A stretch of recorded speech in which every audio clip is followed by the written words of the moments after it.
জ্বর ভালো হয়ে যাওয়ার পরেই ডেঙ্গু জ্বরের অনেক ক্ষেত্রে ক্রিটিক্যাল ফেজ শুরু হয়, যেটা হচ্ছে সবচেয়ে বিপজ্জনক এবং জীবন নেওয়ার জন্য যথেষ্ট। ডেঙ্গু জ্বরের ক্ষেত্রে এই ধারণা থেকে বের হয়ে আসতে হবে।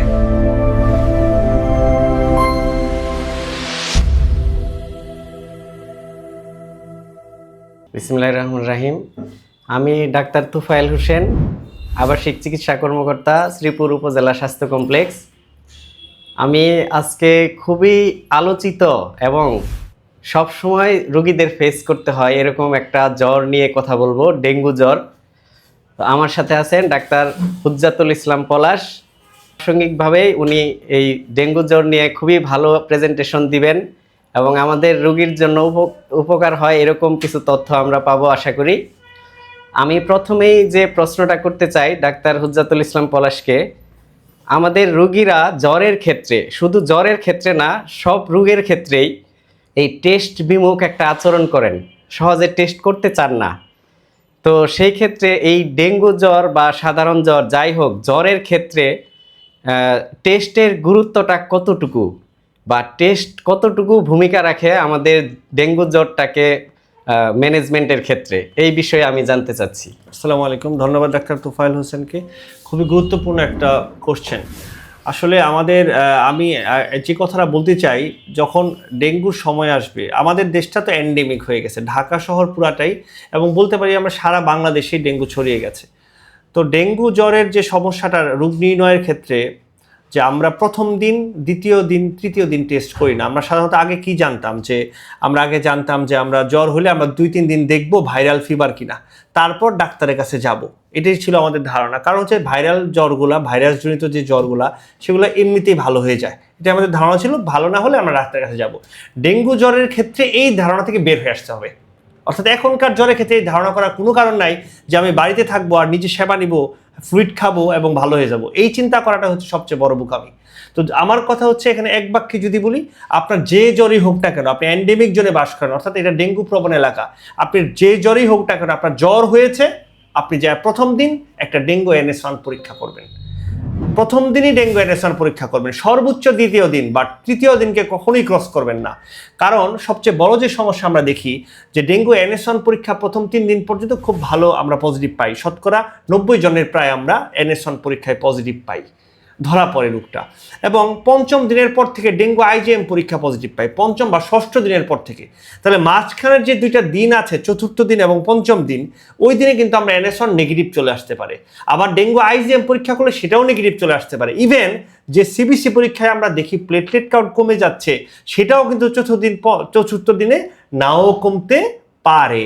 যার ফলে এটা ভুল ধারণা থেকে একটা ভুল ডায়াগনোসিস হইতে পারে যে আসলে আমার ডেঙ্গু হয় নাই। একটা ডেঙ্গু আক্রান্ত রোগীর দেখা গেল সে ডেঙ্গু আক্রান্ত হয় না, এরকম সিদ্ধান্ত নিয়ে সে বাড়িতে বসে থাকবে।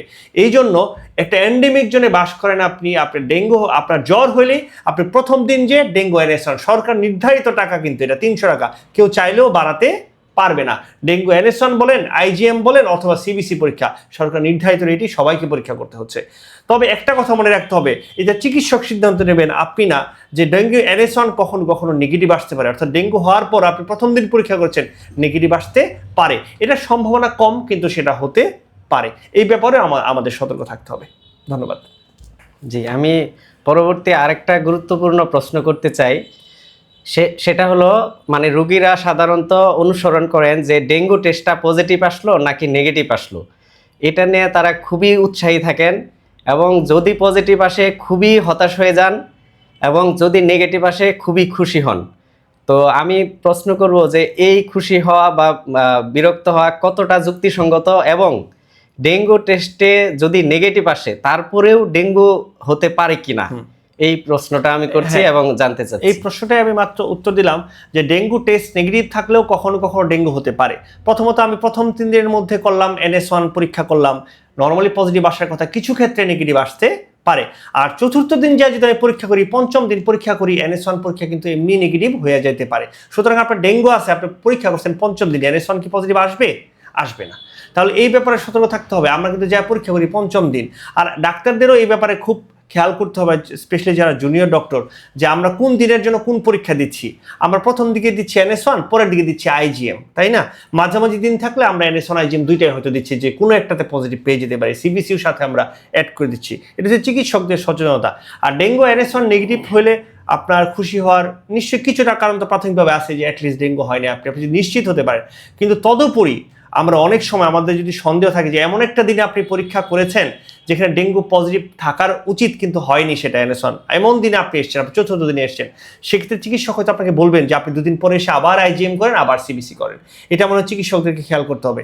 আর কয়েকটা বিষয়টা খেয়াল করতেই হবে। একটা পেশেন্ট আসছে আপনার কাছে জ্বর নিয়ে, তার প্রেশারটা আপনি কম পাচ্ছেন, আপনার কিন্তু মাথায় খুব রাখতে হবে যেটা ডেঙ্গি কিনা। এটা কম প্রেশার রুগীকে আপনি কখনোই তাকে খুব সুন্দরভাবে বাড়িতে চলে যেতে বলতে পারেন না, আপনি পুরোপুরি রোগ নির্ণয় করা ছাড়া অথবা ভর্তি দেওয়া ছাড়া। ধন্যবাদ। আমি দর্শকদের উদ্দেশ্যে বলতে চাই, হুজ্জাতুল ইসলাম পলাশ যে তথ্যটা দিলেন, এইখান থেকে আমরা মূল একটা তথ্য নিতে পারি, সেটা হলো টেস্টে পজিটিভ নেগেটিভ যাই আসুক, ডাক্তারের নির্দেশনাটা অনুসরণ করতে হবে এবং আমাদের রিপিটেড পরীক্ষা করার যে একটা বিষয়, এটার জন্য প্রস্তুত থাকতে হবে এবং নির্দেশনা অনুযায়ী প্রতিদিনই প্রয়োজন হলে পরীক্ষা করতে হবে, রক্ত পরীক্ষা করতে হবে। এই বিষয়টা আশা করি রোগীরা মাথায় রাখবেন এবং ডাক্তারদের সহযোগিতা করবেন। আমি পরবর্তী আরেকটা গুরুত্বপূর্ণ প্রশ্ন করতে চাই, সেটা হলো দেখা যায় ডেঙ্গু রোগের ক্ষেত্রে কিছু কিছু রোগী মানে হঠাৎ করেই খুবই খারাপ কন্ডিশন হয়ে যায় এবং হলো তাদের ICU সাপোর্ট পর্যন্ত লাগে। তাহলে রোগীরা কি বিষয়গুলো অনুসরণ করলে এই মারাত্মক কন্ডিশনটাকে অ্যাভয়েড করতে পারবে, এই বিষয়ে আমি জানতে চাচ্ছি। ধন্যবাদ। ডেঙ্গুর সকল রোগীর ক্ষেত্রে আমাদের ডাক্তার তোফায়েল হোসেন যে কথা বলেছেন, সবসময় হয়তো সেটা আমরা পাই না যে ICU সাপোর্ট বা SDU সাপোর্ট লাগে। কারণ ডেঙ্গুর জ্বর অনেকভাবে আমাদের কাছে আসে। একটা হচ্ছে ক্লাসিক্যাল ডেঙ্গু, সাধারণভাবে জ্বর আসবে, শরীর ব্যথা হবে, গায়ে র্যাশ হবে এবং আস্তে আস্তে রোগী ভালো হয়ে যাবে, এটা এক ধরনের প্রেজেন্টেশন। আরেক ধরনের প্রেজেন্টেশন হচ্ছে আমরা বলি dengue haemorrhagic fever. Dengue haemorrhagic ফিভারে যেটা হয়, আমাদের রক্তনালী থেকে যে রক্তের উপাদান পানিগুলা সেগুলো বের হয়ে যায়, রক্তনালীর বাইরে চলে যায়। রক্তনালীর বাইরে যদি পানি চলে যায়, তাহলে রক্তনালীতে তো রক্ত কমে যায়, তাই না? তাহলে আমাদের অর্গানগুলো তো প্রতি মুহূর্তে রক্ত চায়, প্রতি মুহূর্তে রক্ত চায়। তাহলে এই রক্তের পরিমাণ কমে যেয়ে কিন্তু রক্তের সাপোর্টটা এই অর্গানগুলোকে দিতে পারে না আমাদের শরীর। তো এটা হচ্ছে এটাকে বলে আমরা dengue haemorrhagic fever, dengue haemorrhagic fever. তো এটা হচ্ছে বিপজ্জনক। এবং ডেঙ্গু হেমোরেজিক ফিভার কখনো কখনো dengue shock syndrome, dengue shock নিয়ে প্রেজেন্ট করে। শকের আবার অনেক ধরনের ভাগ আছে। তো সহজভাবে আমরা তো সাধারণ মানুষের জন্য যদি বলা হয়, তাহলে আমরা যেটা খুশি হয়ে যাই, আমাদের জ্বর ভালো হয়ে গেছে, আমি খুশি যে জ্বর তো আমার স্যার ভালো হয়ে গেছে। বাট জ্বর ভালো হয়ে যাওয়ার পরেই যে ফেজটা আসে সেটাকে বলে ক্রিটিক্যাল ফেজ। অর্থাৎ ডেঙ্গু রোগের ক্ষেত্রে যদি ক্রিটিক্যাল ফেজ আসে, তাহলে সেটা জ্বর ভালো হওয়ার পরে আসবে।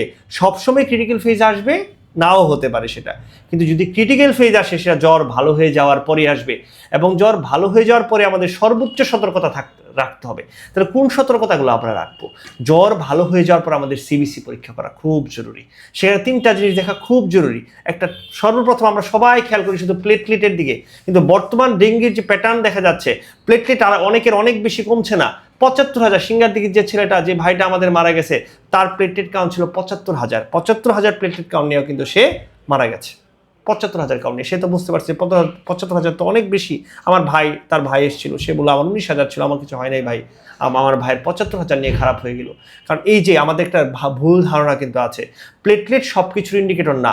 আমাদের হেমাটোক্রিট বলে একটা জিনিস আছে CBCতে, এইটা দেখতে হয় এটা বাড়তেছে কিনা। এটা যদি অনেক বেশি বেড়ে যায়, আমরা তখন বুঝি যে হ্যাঁ, রক্ত থেকে ফ্লুইড বের হয়েছে, লিকেজ হচ্ছে, ক্যাপিলারি লিকেজ হচ্ছে। ওই সময় আমরা কিন্তু ফ্লুইড দিই। হেমাটোক্রিট যদি কমে যায়, তখন মনে হয় ব্লাড দেওয়ার দরকার হয়, তখন ব্লাড দিতে হয়। অনেক কিছু করার পরও যদি আমরা এগুলা ম্যানেজ করতে না পারি, তখন আমরা বলি এই পেশেন্টের ICU সাপোর্ট লাগবে। তখন ICUতে কিন্তু ডিফারেন্টলি সাপোর্ট দেওয়া হয়। আমরা নর্মালি যে স্যালাইনগুলো ব্যবহার করি, সোডিয়াম স্যালাইন বা DNS স্যালাইন ব্যবহার করি, হার্টসল ব্যবহার করি, এর বাইরে যেও কিছু স্যালাইন পাওয়া যায়, কলয়েড স্যালাইন, প্লাজমাসল একটা, হ্যাঁ, অ্যালবুমিন দিতে হয়। তো এই ব্যাপারগুলো তো আপনি ভর্তি ছাড়া পারবেন না। হ্যাঁ, ইভেন স্যালাইন দেওয়াটাও ভর্তি হয়ে দেওয়া উচিত। কিন্তু এই ব্যাপারগুলা দেওয়ার পরও যখন হয়, তখন তার সাপোর্ট লাগে, তখন তার দেখা যায় আমাদের বাইরে থেকে কিছু ড্রাগস দিয়ে সাপোর্ট দিতে হয়। অনেক সময় ডবিউটামিন, নরএড্রেনালিন, এগুলো দিয়েও কখনো কখনো সাপোর্ট দিতে হয়, তখন ICU সাপোর্ট প্রয়োজন হয়। তাহলে আমাদের যে সাধারণ মানুষের জন্য যে করাটা, সবার যে জিনিসটা শিখতে হবে সেটা হচ্ছে ব্লাড প্রেশার মাপা। আমার কাছে যেটা মনে হয়েছে, ব্লাড প্রেশার মাপাটা একটা ফার্স্ট এড। বিদেশে কিন্তু ফার্স্ট এডগুলো সবাই জানে, আমরা জানি না। আমার যদি ব্লাড প্রেশার একান্ত না মাপতে পারি, আমরা ব্লাড প্রেশার ডিজিটাল মেশিন হলেও আমরা কিনে নেব, যে বাসায় ডেঙ্গু জ্বর রোগীকে আমরা প্রতি ঘন্টায় ব্লাড প্রেশার মাপতে পারি। এই কাজটা আমাকে করতে হবে। তাহলে 1 নাম্বার কি বললাম, ব্লাড প্রেশার মাপতে হবে, ব্লাড প্রেশার কমে যাচ্ছে কিনা এটা দেখতে হবে। 2 নাম্বার কি দেখতে হবে, তার প্রস্রাব ঠিক মতো হচ্ছে কিনা এটা দেখতে হবে। প্রস্রাব যদি কমে যায় তাহলে এটা শকের সাইন, প্রস্রাব কমে যাচ্ছে কিনা দেখতে হবে। ডেঙ্গু রোগীদের যদি বমি হয় অথবা পাতলা পায়খানা হয়, এটা ওয়ার্নিং সাইন। অথবা পেট ব্যথা হয়, এই 3টা জিনিস কিন্তু খুব ইম্পর্টেন্ট। অনেক কিছু আছে, বাট এই 3টা খুব গুরুত্বপূর্ণ, কমন। বমি, পাতলা পায়খানা এবং আরেকটা কি বললাম, পেট ব্যথা। এগুলো যদি হয়, এই রোগী কিন্তু অবশ্যই ভর্তি করতে হবে। এই রোগী কিন্তু অবশ্যই কোনো ধরনের সন্দেহ না রেখে এই রোগী ভর্তি করতে হবে। তো এই ব্যাপারগুলো যদি আমরা মেনে চলি, ব্লাড প্রেশারটা দেখি, এবং প্রথমত যে কাজটা করা উচিত, ডেঙ্গু রোগী শুরুর দিন থেকে, ডেঙ্গু জ্বরের প্রথম দিকে কিন্তু ডিহাইড্রেশন থাকে, আমাদের শরীরে ফ্লুইড কমে যায়। ডেঙ্গু জ্বরের কারণে ফ্লুইড কমে যাচ্ছে, তাই না? ডিহাইড্রেশন। ওই সময় প্রচুর স্যালাইন খাওয়া উচিত, সোপ খাওয়া উচিত। একটা স্যালাইন 1টা 2টা কেন ভাই, 3টা 4টা 5টা 6টা স্যালাইন খেলে সমস্যা কোথায়? আপনি খাবারটা ইনটেক বাড়ায় দেন এবং খেয়াল করেন প্রস্রাবটা হচ্ছে কিনা, আপনার প্রস্রাব কমে যাচ্ছে কিনা। হ্যাঁ, এই জিনিসটা খেয়াল করতে হবে। ব্লাড প্রেশার হচ্ছে কমে যাচ্ছে কিনা এবং প্রস্রাব কমে যাচ্ছে কিনা, এই 2টা জিনিস যদি সাধারণ মানুষ খেয়াল করে, যে ভাই আমার 4 থেকে 6 ঘন্টার মধ্যে আমি এত ফ্লুইড খাচ্ছি, আমার 4 থেকে 6 ঘন্টা পরই প্রস্রাবে যেতে হচ্ছে আমার, তাহলে কিন্তু বুঝতেছি যে পেশেন্টটা শকে নাই অন্তত তাদের লেভেল থেকে। আর ব্লাড প্রেশার ডাক্তারের অপেক্ষায় থাকা যাবে না। ব্লাড প্রেশার নিজেকেই মাপা শিখতে হবে এবং বাড়িতে ব্লাড প্রেশার মাপতেই হবে, কোনো ছাড় নাই এই ব্যাপারে কোনো ছাড় নেই। আর ডেঙ্গু রোগীর ফ্লুইড ম্যানেজমেন্টের জন্য আপনাদেরকে হসপিটালে যেতে হবে। যেমন যদি প্রেশার কমে যায়, আমি বাড়িতে না দেখি, এই প্রেশার কমে যায় অর্গানগুলো ফেলিয়ার হতে থাকে, কিডনি ফেলিয়ার হবে, শক লিভার হবে, ওটা মাল্টি অর্গান ফেলিয়ার, তখন আর পেশেন্টকে আইসিইউতে নিয়েও কিছু করার থাকে না। তো এই ব্যাপারগুলো যদি খেয়াল রাখি আমরা, আর আমরা বাড়িতে যখন থাকি তখন মশা থেকে, আসলে মশাতে মানে বেঁচে থাকা খুবই কঠিন কাজ। আপনি মশার ভিতর থাকতেছেন ঠিক আছে, বাট ভোরবেলায় নামাজে উঠতেছেন, নামাজের সময় তো আপনাকে মশা কামড়ায় দিবে। সন্ধ্যাবেলা একটু বেরোচ্ছেন বারান্দায়, তখন তো আপনাকে মশা কামড়ায় দিবে। আর এরা কামড়াই হচ্ছে ভোরবেলা এবং সন্ধ্যাবেলা বেশি। তাহলে ওই সময় তো আসলে কেউ মশার মধ্যে আমরা থাকি না। এই জন্য আমার পরামর্শ হচ্ছে, ওডোমাস টাইপের জিনিস আছে না, যে রিপেলেন্ট বা ক্রিমের মতো লাগানো যায়, এই জিনিসগুলো একটু লাগায় রাখা। এবং এমনও জিনিস পাওয়া যাচ্ছে যে বিছানার চারপাশে একটু স্প্রে করা যায়, এগুলো একটু করা যায় কিনা, এটা যদি করা যায় আমরা হয়তো মশার কামড় থেকে বেঁচে থাকতে পারবো। আর সমস্যা হলে আপনারা দয়া করে একজন ভালো চিকিৎসক অথবা হসপিটালে শরণাপন্ন হবেন। আমি বলতে চাই যে আসলে আমাদের হসপিটাল ব্যবস্থাপনাও এখন পর্যন্ত অ্যাপ্রোপ্রিয়েট হয় নাই, যে ডেঙ্গু ব্যবস্থাপনা অনেক সফলভাবে পরিচালনা করবো। বাট আমরা চেষ্টা করছি, আমাদের ল্যাকিংস আছে, বাট আমরা চেষ্টা করছি। সরকার 300 টাকায় টেস্ট দিচ্ছে, আর সরকার আসলে এটা ফ্রি দিচ্ছে মোস্ট প্রবাবলি, যতটুকু জানি। এটা কি ঠিক যে ফ্রি কি ডেঙ্গু NS1 পরীক্ষা? হ্যাঁ, ফ্রি হচ্ছে, উপজেলা স্বাস্থ্য কমপ্লেক্সে ফ্রি হচ্ছে। আপনারা উপজেলায় কেমন পেশেন্ট পাচ্ছেন ডেঙ্গুর এখন? আমাদের উপজেলায় অনেক সময় হয়, দেখা যায় কি রোগ নির্ণয় হয়ে আমাদের কাছে আসে, এরকমও হয়। আবার আমরা র্যান্ডম পরীক্ষা দিয়েও ডেঙ্গু NS1 পজিটিভ ভালোই পাচ্ছি আমরা, ডেঙ্গু জ্বরের ভালোই রোগী পাচ্ছি। আগে শুধু আমাদের বেশিরভাগ রোগী হচ্ছে, অনেক রোগী ভর্তি হতে চায় না আসলে। ভর্তি লাগলেও আমরা পরামর্শ দেই ভর্তি হওয়ার জন্য। অনেক সময় রোগী বলে, স্যার আমাকে একটু স্যালাইন লিখে দেন, আমি বাসায় আমি ম্যানেজ করব। তো এই জিনিসগুলাই পরবর্তীতে বিভিন্ন বিপর্যয়ের কারণ হয়ে যায়। আমি মনে করি যে রোগীগুলো ভর্তি দরকার তাদের ভর্তি থাকাই উচিত। আর উপজেলা হাসপাতালে যদি বিপজ্জনক মুহূর্তে একটা ওয়ার্ডও করা যেত সবচেয়ে ভালো। আমাদের উপজেলা স্বাস্থ্য কমপ্লেক্সে ডেঙ্গুর জন্য আইসোলেশন ওয়ার্ড আছে। ও মাশাআল্লাহ। এবং ডেঙ্গু রোগী ম্যানেজ করার জন্য স্পেশাল ভাবে আলাদা একটা ওয়ার্ড ডেডিকেশন করা আছে, এবং এইখানে শুধু ডেঙ্গু রোগী ভর্তি থাকে, তাদেরকে স্পেশাল কেয়ার নেওয়া হয় এবং সব রোগীকে মশারি সাপ্লাই দেওয়া হয়। মাশাআল্লাহ। তাহলে তো আমরা আমাদের উপজেলা হেলথ কমপ্লেক্সে আমরা এই সেবাটা পাচ্ছি, তাই না? এটা বরং ভালো। আর প্রেশারটা আসলে আমরা কারো উপর নির্ভর করব না। আমি হাসপাতালে ভর্তি হলেও আমার মনে হয় প্রেশার মেশিন নিজেরটা থাকা উচিত, কারণ ভাই আমার জীবনটা আমার নিজের, তাই না? সবচেয়ে গুরুত্ব আমাকে দিতে হবে। আসলে আমরা কাউকে হারাতে চাই না। সিঙ্গার দিকে যে বাচ্চাটা হারিয়েছি আমরা, এইরকম ইয়াং এজের বাচ্চাদেরকে আমরা কোনোভাবেই হারাতে চাই না। আর ডেঙ্গুর অনেক রকম কমপ্লিকেশন কিন্তু হতে পারে। ইদানিংকাল যে কমপ্লিকেশন দেখা যাচ্ছে মায়োকার্ডাইটিস বলা হয়, এটা তো অনেক খারাপ জিনিস। তো এগুলো আমাদের যদি খেয়াল করি তাহলে আমরা সে বড় সেন্টারে নিতে পারবো, দূরে কোথাও নিতে পারবো। আমরা যদি খেয়াল না করি তাহলে তো আমরা পারবো না। তো আমরা আমাদের কাউকে হারাতে চাই না। আজকের এই প্রোগ্রামটা আসলে আপনাদের একটু যদি মঙ্গল হয়, আপনাদের যদি একটু উপকার হয়, তাহলে আমরা সার্থক হব। আমরা আমাদের কাউকে হারাতে দিতে চাই না অল্প বয়সে। তো আপনাদের সবাইকে ধন্যবাদ দিয়ে আমরা বিদায় নিই। ডক্টর তুফাইলকে অনেক ধন্যবাদ যে আজকের অনুষ্ঠান উপস্থাপনা করার জন্য। আসসালামু আলাইকুম রহমতুল্লাহ।